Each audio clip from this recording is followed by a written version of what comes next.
تفضلوا أخلوا المسرح.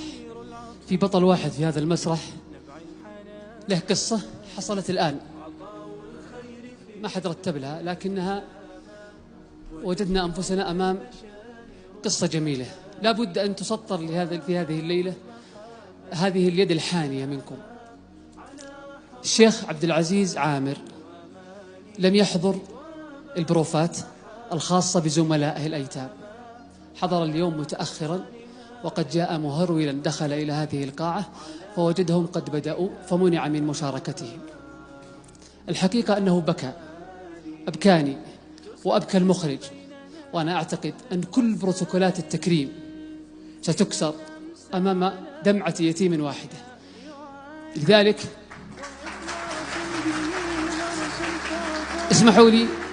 اسمحوا لي أن نكرمه تكريم خاص بأن نعطيه تحية ويسلم على راعي الحفل كذا لوحده، يكون هو قائد هذه الليلة. وتجمعنا البشائر والأماني، وآباء المحبة في اليتامى على حضانها يغدو أماني، وآباء المحبة في اليتامى على حضانها يغدو أماني، وآباء المحبة في اليتامى على حضانها يغدو